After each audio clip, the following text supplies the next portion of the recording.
Hi, everyone, and welcome to this Appraised Talk. I'm going to be your host for today, Emma, and we are going to be talking about the different types of conversations that you should be having with your employees throughout the employee lifecycle. And I've got two very special guests with me today who are going to explain a little bit about why that is so important. But before we get into that, I will hand over to them to introduce themselves. So Tom, you first. Thanks a lot, Emma. Hi, everybody. I'm Tom. I'm an independent Chief People Officer with a real clear focus on helping businesses manage performance to help drive results within their organisations. Thanks, Tom. And over to you, Roly. I am founder of Appraised, and I set up Appraised about 12 years ago with the aim of improving what at the time was considered a real sort of pain in the bum for most people, the annual appraisal, to try and find out what it was about it that just wouldn't go away, why people couldn't get rid of it completely, and what could be improved about it. And it turns out, as we all know, that a model of continuous performance management works so much better. But beneath all of that, I think I'm driven by one thing, which is to try and improve the relationships between managers and employees. And I am trying with my colleagues to try and create a system that will help everybody do that. So that's why I'm here. Excellent. Two very, very special guests who are complete experts in this. So this is a good start. I guess there's obviously quite a lot at the moment out there kind of in the world, if you're HR, around kind of retaining your employees, making sure people are still getting development, but all in a kind of potentially harsher, more difficult environment post-COVID, with people working in a hybrid environment in many cases, all those kind of things. So that's really why we wanted to have this conversation about check-ins and the employee life cycle. So when we talk about the employee life cycle, what do we actually mean, and how is this relevant to performance management? Should I take that one? Okay, so just to sort of set the scene, I think the employee life cycle, we're talking about the experience of an employee from start to finish at their employer, the company they're working. And in fact, that really starts before they join the company. So that would be how they feel about that employer as a brand in the marketplace, as a potential employee. Do you want to go and work for this company? What have you heard about them? What's the sort of message that you're getting? And more importantly, is it a company that you think takes performance management seriously, and that that if you join, they're going to help you develop your career, develop your skills, and you're going to have a great, rewarding time? So I think that's where we start the employee life cycle. Then it goes through the whole onboarding. What are your first few days like? What's your first meeting with your manager like? What are your first 3 months like, where you have your probation review? How does the company respond to your needs over the years to develop your career, to as you learn about your industry, perhaps figure out a path for your way ahead? And then there'll be ups and downs as well. There'll be times when you want to go for a promotion, you've done something brilliant, and you want to feel like you're rewarded for that and recognized, but might be times when you're feeling uninspired, or you've got other challenges in your life. How does the company help you navigate those? And then finally, if it's time to leave the organization, what's the process there? What can the employee and the employer do for each other at that point as well? So I think that's the kind of context that we're talking about today. Yeah, which from a practical sense, you can boil it down a bit quicker and a bit easier as well. So it's about how do we attract, bring people in, retain, develop, and exit. So if you think about the employee life cycle in that way, ideally you want people to stay for as long as possible. I think over the last 20 years, we've seen the longevity of a career in one company change and come down. So I think latest research I saw was like average tenure is about 5 years now. So actually, how are businesses actually starting to respond to that? Because that just means that as a business, we need to keep attracting people, keep onboarding people, keep developing people. And we can't just rest on our laurels to expect that people are going to develop through our business in the way that they have in the past. COVID has changed how we're doing things as well. So actually how we develop those relationships between employees and managers is really, as Roly said, this is the crux of everything that we do. So we can have all of the systems, all the processes, everything in the world, but really what we're trying to focus on, particularly in the HR space, is that real relationship, authentic relationship between managers and employees. Yeah, Tom, I was going to ask you, just you mentioned there about the average longevity these days. And what role does performance management have in that? So if you've got somebody and you really want them to stick around, Mm-hmm. what are the sort of mechanisms that you can use? Obviously, there's financial incentives and so on, but where does performance management come into that? I think that there is the urban myth that rewarding people extra for staying doesn't work. And let's be frank, it doesn't. If somebody's made up their mind and decides to leave, if you're trying to retain someone at that point, truth be told, you're too late. If you're only thinking about this when that person has resigned, things have gone wrong up until that point, especially if you're the manager and it kind of came as a bit of a bolt out of the blue. If you didn't realize that they're looking, something's gone a bit off track in the past. So I would always encourage managers to reflect on what has happened. What are the signs that somebody is starting to think about moving on? So in the short term, what we're seeing, particularly post-COVID, is a lot of people are trying to counter offer. And we've actually started to see a bit of a slight weird shift in the market that candidates are effectively going out to get other jobs, not with the intention of taking that other job, but to use it as a mechanism to get a higher reward package in their current job. So it opens up a myriad of issues completely. But I think if we boil it down, what we're really what we've been trying to get managers to think about since I've been working, and that's quite a long time now, is how are you developing this individual? How open is that conversation? Are you talking about what's next? What's next for them? What's next for you? What makes it right for the individual to stay in the company? Do you know enough about how the organization is moving or prepping to move forward so that you can actually drive people on that journey? Or are you not quite sure about what's going on? Ultimately, people want to develop. The vast majority through my career, and I've helped a lot of people through these conversations, the vast majority of people want to come to work, they want to do a good job, they want to develop, they want to learn. So actually, as a manager, how are you facilitating that? Because really that's your job as a manager. Your job is not to tell people what they should be doing in their careers. It's to help facilitate them learn and grow so that they can move naturally into the next role for them.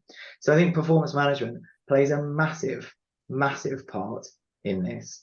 But I think as we get into this topic, I think what we think about when we think about performance management is something quite big, very clunky, very heavy, that scares the majority of people. And this is where I think what's great we're starting to see is people to talk about it differently and breaking it down into whether we call them check-ins. And I think check-ins is a great term and phrase for them, because that's what you're doing. You're checking in with each other. And actually, it's not just managers checking in with employees, it's employees checking in with managers as well. This is about a two-way conversation and a two-way street. But that helps to build an overall picture of how am I, as a person, how am I getting on in this company? Am I learning? Am I delivering on my goals? Am I being stretched? Am I being challenged? Is it enough to keep me engaged in this company? Or do I have to start thinking something's not quite working? And a lot more people now are generally taking their own careers in their hands. So if their current company can't offer what it is they want, they will start looking elsewhere. And I kind of sit back and I have this conversation with managers and say, do you know what? That's fair enough. Yeah. If we were too silly to recognize that we weren't offering a path for them to stay, that's on us. Now, if we can't offer them a path to stay, again, we have to kind of hold our hands up and go, you know what? That's fine. Leave on the best possible terms, because hopefully maybe they'll boomerang and come back in a few years later. So the way in which you exit someone is actually equally important, because you want that individual to have an affiliation with the company that they've spent a lot of time at. So maybe, just maybe, they might come back in the future if you've done it right while they've been there. Absolutely, totally agree. And That's I would love to pick up on a couple of things that you mentioned there. So one is around managers, and the other one is around the conversations in these check-ins. And if we just start, so well, on managers, I've got a personal sort of campaign which is to try and help managers out, because I think being a manager is really hard. Yes. For most people, including myself. It's something that I, spend a lot of time working on, trying to get better and better, and it will be a lifetime's work. Yep. And it probably is for most people. So one of the things that I like about having these check-in templates that we've been publicizing recently on our website is that it gives a sort of set of topics that managers can use to have those conversations. So it's not just a check-in is a check-in is a check-in. There are different types of check-ins, there are different conversations, different topics that you might bring up depending on the situation. And I think one of the things that we found with some organizations that they've kind of rushed into continuous performance management, right? We're doing check-ins all the time. They just have the same conversation every month.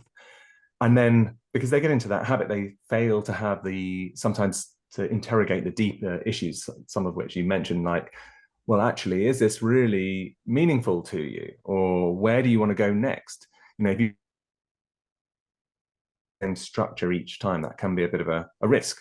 So we've got a whole kind of set of different templates that people can use, and it could range from just setting goals or reviewing your goals through to how are you feeling about your work, how motivated are you feeling, what excites you about the organization, where might you like to go next, so on, so that you can sort of pick and choose. And I think, I'm just going to ask you, what it's like for a manager, or what have you found when talking to managers about their ability or confidence, perhaps, in having those wide-ranging discussions? Because I think probably for some new managers in particular, that they may not have gone on a training course or had much experience, or perhaps not had a role model to emulate, it can be quite a challenge to have some of those different conversations. So I think you are 100% right. I echo your comment. I feel sorry for line managers as well. It's not an easy job. A lot of people think that managing is on top of the day job. When it's not. It is your job. Your job is to delegate and get tasks done through your teams, rather than you doing your stuff and then on the side managing.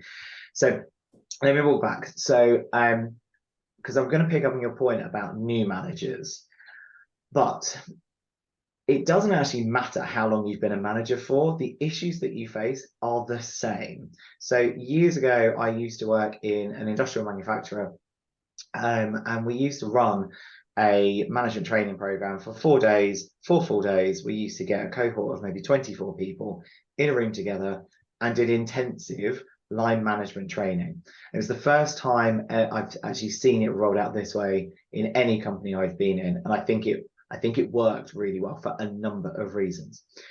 And one of the first, what you've reminded me of, is one of the first exercises we used to do is we would split people into kind of the groups that they were in, depending on how long they'd been a line manager for.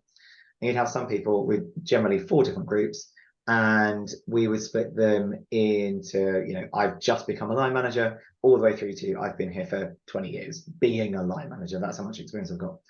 And we get them to write up their issues in their groups, blah, blah, blah. We then get them all to rotate and move around and see. And very quickly, the penny drops that everybody is experiencing the same issues. And a lot of it comes down to your point, really. It's about confidence. A lot of managers don't know what to talk about with their employees, which sounds insane. Absolutely sounds insane. But I think what managers end up doing is they kind of have this trick of going, oh, it is performance management. I must talk performance. When actually, if you get the labels out of the way for a moment and go, have you had a conversation with one of your team in the last week? And did you say to them, how are you getting on? And they all go, yes, of course. Well, that's performance management. That's the start of that conversation. You can break it down really easily. So I think there is a fear, a complete fear. So there's a bit of myth busting that has to happen. And on this development program that we did, by the end of it, we kind of broken all of these myths about what is and what isn't performance management. It was very much seen as, well, it's my opportunity in the year to re-interview my staff so I can select them to continue doing their jobs. And you're like, this is insane. That's not the point of an end of year review. Ultimately, the end of performance management, if I call it the end in terms of it will depend on the organization. Some organizations have a really strong link between performance management and reward, and that's fine. And some organizations don't, and that's fine. It's about the organizational context. And as long as managers understand the context of the business, then actually having a conversation with someone and kind of fulfilling the organizational needs in terms of, I'll say it, box ticking, because some of it is box ticking, because literally you have to go in and fill in boxes. It becomes a bit easier. Now, a bit like you, Roly, I'm on a bit of a mission to kind of help demystify what is performance management. I'm on a bit of a mission to kind of put the human back in to these interactions with people. A bit like we're doing right now, right? We're talking and that's it. It's no more difficult than that. But the reason I think why managers are afraid of it is because they don't know, it's not scripted for them. They don't know how to answer potential questions that might come up. And the biggest kind of killer for any manager is they generally think that if my employee asks a question, I must have the answer. There is a real tendency for people not to want to say, do you know what? I have absolutely no idea. We'll go and find out, and we'll go and find out together, actually. But managers feel, and again, it's learning through osmosis, it's seeing others, it's them having spoken to their managers in the past, and their managers seemingly, and I say seemingly, having all the answers, because their managers have never said, I've got no idea. But they don't know if their managers are telling them the right thing or not. They just start hearing what their managers are saying. So I think through effective check-ins, and I think it's great that you guys are actually taking on this mantle to help kind of structure some of these conversations, to give people ideas as go, oh, actually, if you're kind of facing this type of situation, you know, how is your onboarding going? Having a document with a few questions as a guide, I think is great. It's a real shame that most companies don't do this already. You're kind of filling a gap that people should be doing. But the reason why companies don't do it is because they generally just don't have the time to help people understand this, which is why it's been great working with a third party to actually help come in and go, look, use this as a baseline, first of all. But I think the more support and the more time we can give to managers and the more understanding we can give to managers, really, I think that is kind of the real key to what good employee, let's even break it down, it's good employee relations as well. Actually have an open manager who's willing to listen to you. Do you think that there's an understanding within the sort of like C-suite, though, that there is a line between having good managers that support their teams and driving the business forward? Because I think that's always a gap that's missing, maybe, that there's a connection between those two things. There is a disconnect, and let's be clear, there is a disconnect, and there's generally a reason why, because as you come up through the organization, what you start talking about with individuals becomes very, very different. When you're a first line manager and you're talking with first line employees, let's call it, you're very focused on them, what they're doing, and that's absolutely right. That is what the conversation should be. It's how you fit in as part of the wider organizational system. How is that organizational system helping you to deliver? As you go up, your conversations with your managers start to change. So it's then less about you. It then first of all starts to becoming about your team. How are your team delivering? Because the success of you is based on the success of your team. And if you think about how that then just linearly goes up, by the time you're the CEO, you have a set of direct reports who have also been working for quite some time. They've kind of come this far on their leadership journeys. It is unusual for a CEO then to have a conversation that kind of starts, so really, how are you getting on? How not your team, not your business unit, not your function, not your finances. How are you getting on? And that is the bit I think that gets lost. So I'm on a bit of a mission to help kind of CEOs have this conversation, because Emma, you're exactly right. It is missing. And I think the bit that is really easy to forget when you are leading the business is that it's the people in the business who are delivering on the goals that you've set that then makes what you want to come to fruition. So without kind of that feedback mechanism of a CEO with their exec team going, we want to achieve X over the next 3 years, and they're starting to see their teams deliver it, you're kind of getting that feedback to go, okay, it's right. What we set out is achievable, because it should be. It should be challenging, absolutely. Otherwise, it gets boring. But it should be achievable. So where is that feedback loop coming through? At the moment, it tends to come through performance dynamics and data kind of flowing up to the CEO going, oh, great, we've got a bell curve. Well, I'm sorry to tell you, bell curves don't work because humans are humans. 1 year, you could have a whole company that's absolutely knocked it out of the park, and that's representative by your financials or whatever your strategic goals are, the acquisitions you've done, whatever you've made. Some years you might have a downturn, so people's performance is going to be a bit lower. And I think leaders need to accept that. But bringing back in this conversation of how are your teams getting on, how are you getting on, actually then reinforces the human aspect of a culture, particularly if CEOs, which in my experience, most of them like to talk about how open their cultures are. Yeah. We've all seen it branded everywhere. Yeah. And so you do internally, you have the conversations to say, look, we need to live up to what we're saying, and that starts with you. And you kind of need to start by saying to your teams, how are you getting on? And don't get me wrong, I've seen some fantastic CEOs do that. And I have seen the opposite end of the spectrum as well. And sometimes not even through their own doing. They might be introverted, so they feel awkward. In the same way that first line manager feels really awkward, that CEO's never learned how to be comfortable having a conversation with somebody when what they might get back is, no, things aren't okay.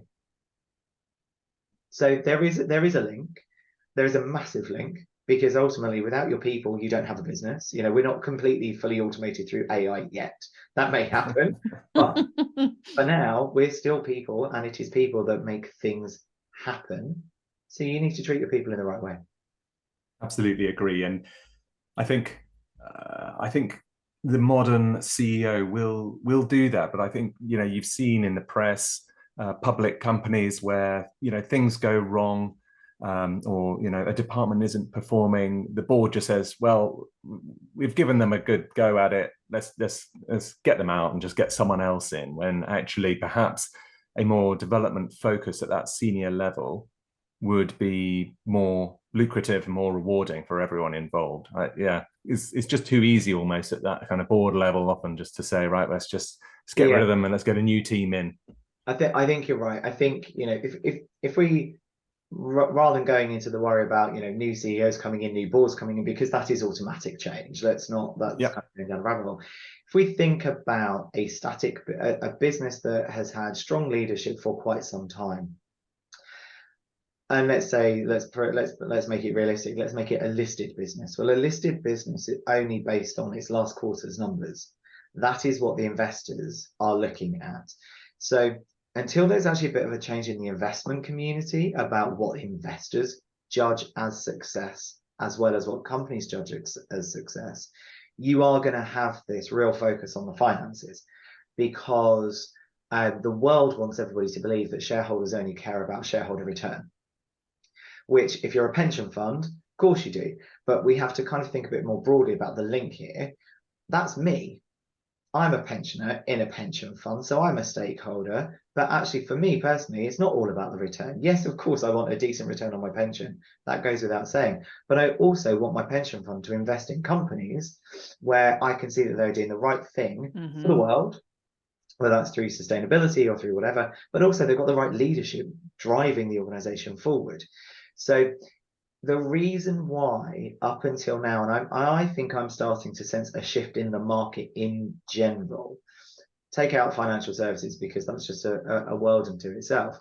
But I think people are starting to wake up to the fact that not everything is about profit. Yes, profitability is exceptionally important. It is how we pay all of our teams. It's how we pay suppliers, how we pay stakeholders, shareholders, return that equity and that investment back.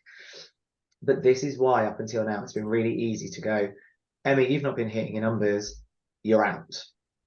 But actually, no one's ever kind of really got into the detail to go, actually, why isn't Emma hitting her numbers? There's never that kind of supportive conversation to go, look, what's going on? Is it the market? Is it a weakness in your team? Is it Emma? Unfortunately, sometimes it's the leaders at the top that become scapegoats. And you've seen it a lot, particularly, I would say, over the last 5 years, where actually it's market economics that have driven the downturn. It's not the leaders. They're just a victim of circumstance rather than anything else. So I think what needs to happen is a culture should actually be transcended by anybody that comes in or comes out. So if you can actually have a company where you've built the culture around continuous improvement, continuous feedback, continuous betterment, we want to be better. Actually, it kind of doesn't really matter who comes in and who comes out at the top, because you bring them into your culture really clearly. So this is our culture and this is how we lead. You, Roly, you coming in, you might not be used to this way of doing things because you might have done it differently up until this point in your career. So I kind of almost go back to the onboarding of senior executives, which doesn't happen. Dropped in the deep end usually. Well, absolutely. And, within a couple of days, you're having to kind of talk about what's going on. So actually, if we spent more time focusing on the onboarding of senior executives, helping them immerse themselves in the company culture, I think that would also provide a greater shift. And then I think we'd also see this slight shift from boards going cull, axe, because they're not performing. It starts to change the dimensions of a business. Okay. Emma, one of the other questions we thought about earlier was, this all makes sense. It's a kind of a no-brainer to have these conversations. So why is it sometimes so hard to make it happen? And what can we do about it? I've got a few ideas, but Tom, I don't know if you want to say a few words. I think a lot of it comes back down to what we've already talked about. It's fear on behalf of the line managers. Yeah. So there's a couple of things here. One, if a company has not kind of outwardly said, this is how we manage performance in this business, people don't know. There's a void. So people kind of make it up. And if we think about anything, if we kind of have a void anywhere, as humans, we fill that naturally. We fill it with space. And normally we fill it with the wrong space, and we fill it with worry, paranoia, and fear. So somebody's not telling me how I do this, what I do. I don't know if I'm doing it right. And therefore, because I don't know if I'm doing it right, I'm not going to do it. That becomes the default. So I think it's about very clearly telling your business, this is how we do it here. So it's about a statement of intent. Then it's about having a really open culture for your managers, for them to be able to turn around and go, I don't know how to do this. You want me to do X, Y, and Z, that's fine, but I don't know how. Can I have some help, please? Because we are very bad usually at actually helping managers become managers when they transition. So everybody kind of makes it up as they go along. It's the one area of a business. We would never do that with technical training. We would never allow an engineer to move on to the next set of more difficult tasks and problems without being checked through. We wouldn't allow somebody to do something on a quality front without the quality being checked through. So why on earth we've ever let people have, I think, the most important job in a business, which is to lead others and effectively be responsible for people working 40 hours a week, which is a lot of your life. It's a lot of time that you spend at work, but we've never given them the tools to do it. So I think helping managers with tools, templates, check-ins, have this conversation. Have you thought about that? But a space and a place where managers can kind of go openly, confidentially, because they don't want to kind of go, I don't want to look like I don't know what I'm doing because I worry that will get me fired. They need the space to be able to go, I don't know. And a culture that says that is okay to say you don't know. And actually, more than okay, we welcome it. We want people to say, I don't know, because otherwise we stop learning. That's how we learn. We learn through failing. We learn through growing. We learn through trying differently. So we need our managers to be open to that. I want to ask something a little bit spicy, because this is something that comes up a lot. This idea, you obviously need to have psychological safety in an organization in order to have some of these conversations, and in order for people to really be able to say, I don't know, or, to look for the answer themselves, whatever that might be, because it's quite hard to do that. So quite often you hear organizations say, we want you to be able to admit when something's gone wrong, or that things aren't working out, but how do you get past that? Because in most cases that's just lip service. I like the spicy question. So I think it comes down to actually demonstrating it and doing it yourself. So if as a boss, you're going, Emma, I want you to tell me when it's not going right. I want you to tell me when you don't know. If I'm your manager, if I'm not doing that, why on earth are you going to come to me and go, Tom, I've got no idea. So it comes down to the strength of the relationship. I spend, as I've grown through my career, I probably now spend more of my time with my team telling them that I don't know stuff. Now, that's just me. I'm quite comfortable in my own ability. I'm quite comfortable as I know what I know as a leader. I know what I'm trying to work on as a leader. So it's about being comfortable. So I get that, I've been doing this for a while now. So I'm probably a lot further along on my managerial journey than most other people. But I am kind of talking from a space of I've done this myself as well. I've absolutely been there. I have absolutely been that manager that never wanted to admit that I didn't know something, or I didn't have the answer, or whatever it was. And eventually I had a really strong team. This is going back a few years ago, where I, as a manager, felt like I could be open. There is a point in your managerial career where you're delivering something based on this persona that isn't necessarily you. So I think as a manager, you have to think about what is stopping me from being this open. For me, it was fear. My team, no, I can't let my team know that I don't know this stuff. And then eventually I started to think through management training and other things, and delivering management training as well. I started to think, what's so bad if I admit that I don't know? And I tried it once. And I think sometimes that's what you have to do. You have to kind of go, I'm going to jump in, I'm going to try. I always remember having a conversation with one of my teams at the time. So I was the chief people officer for Europe in this particular company. And I was relatively new. I brought my whole team together, my direct team together. So there's 4 or 5 of us together. And we were debating what we needed to do as a function. So very, very similar, very, very standard type conversation. And we got on this topic of reward. And I kind of just used the term reward, blah, blah, blah, and I carried on. And one of my team turned around and went, hang on a minute, what do you mean by that? And for me, that I can trace back to how my leadership changed to that conversation. And the reason why is because that then turned into a 2-hour conversation about what between 4 people, we all thought what this one term meant. And what that told me really clearly is that we can't make assumptions about anything. I use a word. Does Emma have the same understanding? Does Roly have the same understanding as me and Emma, even if me and Emma have got it right? And if you're in a meeting and, I've got this one particular person to thank because she was really brave. She didn't really know me. And she's like, I don't know what you're talking about. But if we think about it when we're in a meeting, how often do you sit there going, I have no idea what's going on? But you're too afraid to say anything. You just sit there going, and then you just sit there going, I hope they don't say anything to me. I hope they don't say anything to me. But I think it's about being brave. There is I can't remember who said it, but it comes up a lot. If you're thinking something, somebody else around this table is bound to be thinking it, and it does just take that one person to be brave. You as the leader or the manager, you need to kind of have that in mind to go, people are going to be sitting here going, they have no idea what I'm going on about. So you have to find a way to check with people. Does this make sense? The way I do it sounds a bit bizarre in a way, but it's a way I personally learned to open the conversation.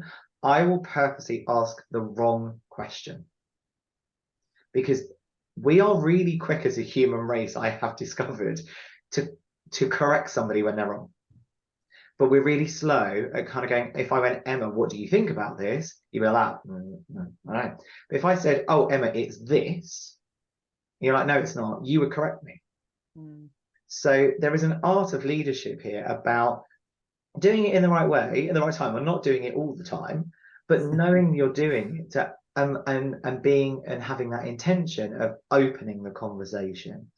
So your teams then start to say, oh, actually, he doesn't have the answer to everything. He just got that completely wrong. And you might, in your heart of hearts, be going, I did that on purpose, and that's what it is. And I was really open with my team after about 6 months and saying that this is how I do things. I'm like, oh, okay, interesting. They then started doing it with their teams. They found they were then building better relationships with their teams, and I was building better relationships with my teams, to the point that those 3 people who worked for me are now probably 3 of the closest people that have become really good friends, and they are people I rely on through my career moving forward. So it's all about everybody being brave, and that's a really big word. It is a really big word, because too often we're just kind of going through it and kind of hoping, I don't want to get picked on here. And for some people that it's quite triggering, because, you know, if we all remember, if you're as old as I am, you know, you went to school, you kind of learned parrot fashion, and then your teacher went, Tom, what's the answer to this? And you sit there and freeze and go, I don't know. That kind of comes back to people. So we just have to understand where people are coming from. So it's about, for me, that was the right way. That was the right way to open up an open and honest conversation. With other teams, I've done it before, coming out of a meeting with a CEO, me sitting there on the team going, have you got any idea what they're going on about? Because I don't. And everyone's like, oh, no, me either. I'm like, well, fine. As long as we all know that, we now know we need to go and find something out. So I think it's about, as the leader, leading by example, and taking that risk, and knowing, you know, you don't know the first time what's going to happen, but just know you're the manager. People aren't going to come back at you if you're talking to your team and taking a risk. Your team will really appreciate it. Yeah, I think that's really interesting. It ties into a lot of what's being talked about in all parts of life now around authenticity, and how much more comfortable life can be if you're able to find your authentic leader within you. Yeah. And you know, words like humility and vulnerability come to mind. In fact, one of our values at Appraised is humility. So I'm glad you mentioned this topic, actually, and it's something that we really strive to create, which is that, yeah, nobody's going to have all the answers. Your manager might not have all the answers. In fact, that's maybe why they hired you. It's aimed at making sure there's no kind of blame culture. It's assuming that everybody around you is open to feedback and learning, which they generally are. And that, you know, if someone gives you some feedback, you should assume positive intent. Yeah. And so on. So yeah, I do, but it is something that people tend to have to learn. It doesn't always come naturally. I certainly remember I started out my career at Goldman Sachs, and I spent a lot of time wondering how I should act at work. And I think everybody does, you know, and eventually you figure out that actually there are some traits within yourself that work as a leader that you can use to your advantage and to everyone's advantage. And you just have to try and figure out how it works for you. Yeah, I think you're right. I think that, you know, all of us are in any given situation, all of us are showing a particular side of ourselves. It's how comfortable you are. And for me, that's what being authentic is about. It's, do I feel comfortable in this situation?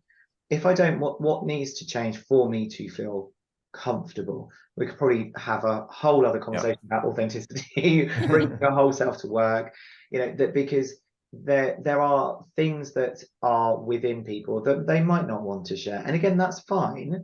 That's, you know, because we, as long as we are curating a right culture where people feel comfortable enough to allow themselves to decide what parts of themselves they show, then that's good enough. Because there are some things within people that they might not want to show. And again, that's fine. And I think that's the art of management as well. It's about understanding your people. The only way you understand your people is talking to them.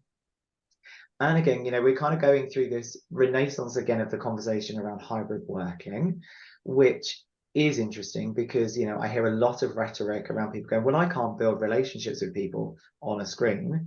I'm like, well, why not? So at the moment, I work as a fractional CPO. I've basically been doing my work virtually, and I've built really strong relationships with people. You can still have the time to do it. Yes, there is nothing like a face-to-face conversation. Of course, we all accept that. But to say that it becomes an excuse if we're kind of blaming virtual working for really bad management practices, or for managers not wanting to pick the phone up to their teams. This is what it comes down to. So as a manager, the more you talk to someone, the more you're going to start understanding what is it that is authentic about this particular person. Are they going to start confiding in me? And I've had people confide personal stuff in me, absolutely, that stays between me and them. Of course it does, but it also gives me an understanding of why they might behave in a particular way in a particular situation.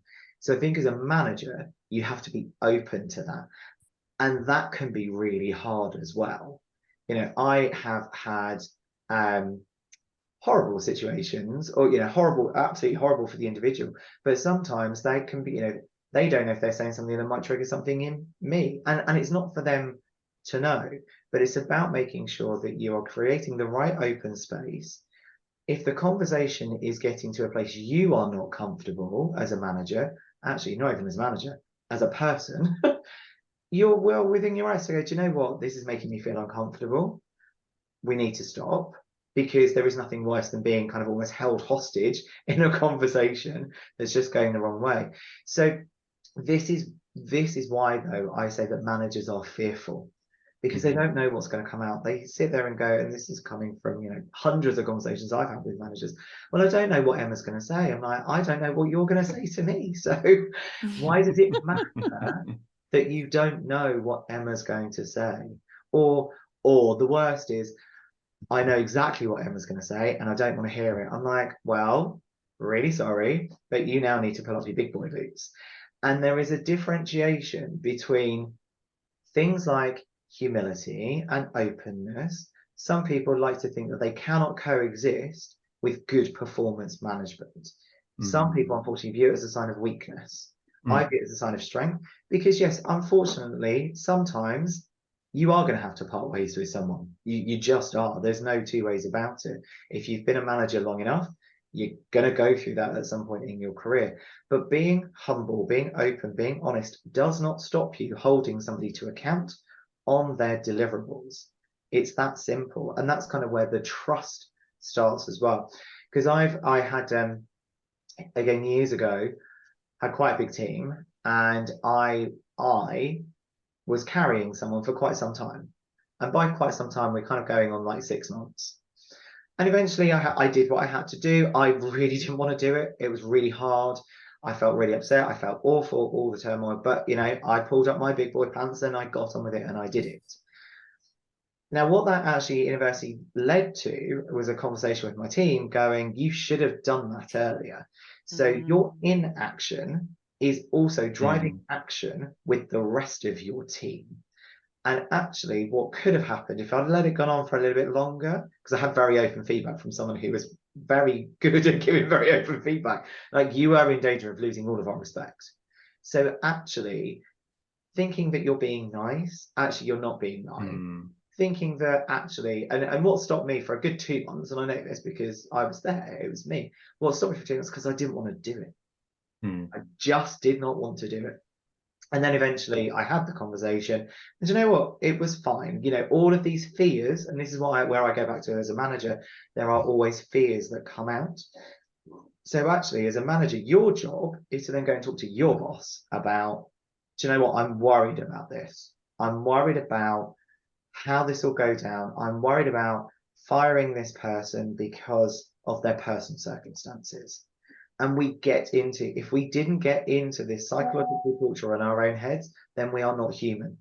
And the brilliant thing about us is that we are human, and we feel and we have emotions, and these things are supposed to be hard.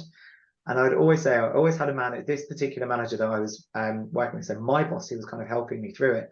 It's like, if you didn't feel bad about this, I would really worry about you. It would be a real worry as to whether you're cut out for being a manager, not being in HR, but just being a manager, because you should have feeling here. But the organizational system should be designed to help support you through that. Yeah. And that's, for me, that is the whole point. Yeah. So Excellent.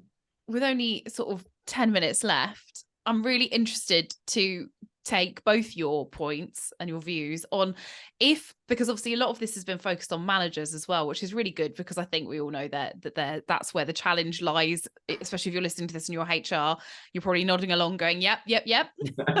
So if you are HR and you're listening into this, how do you go about getting that leadership buy-in for performance management in the kind of performance management that we're talking about here, not just the box ticking? So I think from my perspective, it kind of starts with knowing your audience. And by that, I mean knowing what the CEO wants. And if you have a traditional CEO where they're really clear, no, this is it. I want a bell curve. I want this. And we've all seen those CEOs. You have to approach it in a completely different way. You have to start using the data that you have available to you. Now, most organizations finally have got into doing things like employee opinion surveys, whatever acronym you want to chuck into it. That's your data. In HR, we have traditionally, I say traditionally because it's changed over the last 5 years. Traditionally, we've been really bad at using data. And my background, I'm a bit of a strange HR person. I'm a data analyst by background, so I kind of get and understand. The power is in the data. This is what the CEO wants. The CEO wants a data-driven conversation. So if in your employee opinion surveys, there is something in there that tells you about performance culture, openness, or whatever, and it's not where you want it to be, that is where you start the conversation with the senior leadership team. Now, it's going to depend on you, the CEO, the senior leadership team, because sometimes you go straight to the CEO and go, look, this doesn't feel great, does it? How can we change this? What can we do? Well, let's think about it differently. Sometimes you might have to work your way through the senior management team or your peer group, first of all, to kind of go, I can see really good management practice over there. And no matter what the organizational system is, there are always going to be pockets of really good management practice of what we've been talking about. So the idea is to find them, to spotlight them, to raise them up on the platform so that people can start hearing why managing this way works better. So there's something around data. There's something around the organic stories that are in the business. The third thing, and the most important to the CEO, is to come back to, well, it will empower and strengthen our performance. So if you want to hit these really challenging goals, you're not going to do it with a disengaged, disenfranchised organization. All we're doing is spending millions replacing people year on year, because we can see from our exit survey, people hate working here. Great. So something has to change. And ultimately, CEO, you are judged on the output of your business by your shareholders. If your costs are going up and your shareholders start to track those costs because you can't retain people, you're going to start facing questions about it. And it's the culture that's going to drive people wanting to stay. And this is the way to open up the culture, by having open, continuous conversations. So it's really easy for me to say that, for me to do all of that. But this is what I've done in a couple of companies, right? You as an HR leader, part of your role is to reflect with the CEO or the senior leadership team to go, well, hang on a minute, CEO, talk me through your background. And you get people to open up and talk. And you can be that neutral point to go, it doesn't feel like this here. No matter what we want it to be, is it what we want it to be? So it's a bit of a check-in with them. So in the same way that you do it with your goals, like your goal is here, where are we with this goal? We can't here. If you're having a conversation with your CEO to say, what do we want our culture to be? Well, we want our culture to be this. Well, where is it? Well, you use your data to tell you where it is. Anecdotally as well, you'll have some CEOs or leaders that never believe the data. Well, you just let them vent and go, well, the data is the data. This is what people are telling you. Take it on board or don't. But it's kind of take it on board. So, don't take it on board at your peril is what I've started to say to CEOs, because this is a loud enough voice now, particularly if it's been consistent over a few years. So data is kind of where it all starts. Yeah, I would love to echo that. I think the more data you can have, the easier it is to be objective, the more impactful everything can be. And to give you a practical example, we once worked with a large government organization, and the data coming out of employee surveys was that it turned out that people who were on the fast track graduate development scheme and were about 3 to 4 years in started to feel disenfranchised, disillusioned, and started to leave. And this was a very costly serious problem for the organization. So a bit more research and a few more interviews and drilling down into it. And they discovered, well, what people were saying was, I joined this organization because I thought it was going to be exciting. I was on this fast track program. I'm really ambitious. I've deliberately chosen not to go into the city, let's say, and get a much better paid job. But because this is an organization that I believe in and am excited by. But what I'm finding is that I can't move up the ranks as quickly as I would like to, and that I feel like I should, despite what people are telling me. And I've seen other people around me that I don't think perhaps should be holding up those roles for me. And so in that case, we then put in place a performance management process, system, and training for all the senior managers to help them understand how to spot people who really wanted to kind of get ahead, what to do about them, and also to spot people perhaps who'd been hanging around in roles longer than they should, and how to deal with them to enable other people to thrive. And so having that data just made it a bit of a no-brainer, really, for HR, and gave them a very compelling case to put this system in place. So that was really interesting. And you also made me think of another idea that I like to have. So yeah, again, going back to one of my first jobs, there was a massive canteen, and it was amazing food. And you could fit probably nearly 400 or 500 employees in there. It was enormous. And I remember the chief executive walking in one day, and I just sort of tried to imagine what might be going through his mind and what would be going through my mind if I had been there in that role. And I just thought, what I might have done earlier that morning is go on a big Teams call with all employees, an all hands meeting, and try and set out the strategy and my objectives for the company and how it relates to everybody and all of that. And I'd just love to know that, looking around the room, that everybody could remember and articulate that back to me really clearly and understood it and was excited by it and knew that. And if I just knew that everybody had a good relationship with their manager, they were all working on these things together, the messages were traveling up and down really easily and really cleanly, then I knew I'd be really happy. And I think that's the sort of picture I try to paint to CEOs and boards of other organizations, what it could be like if you've got these great relationships and great conversations happening on a daily basis. Excellent. Well, that is a very good story for us to end on. So thank you so much, Tom. Thank you, Roly. Really good advice in there for HR and managers alike. We'll hopefully try and get this out to as many managers as possible, and HR people will be going, yes, please. We will also make sure that we link through to the check-in templates that Roly mentioned. And also, if you are a member of the HR Ninjas community, please do come and say hi, because we are in there. So thanks once again, everyone. And we'll take care, and we'll see you soon.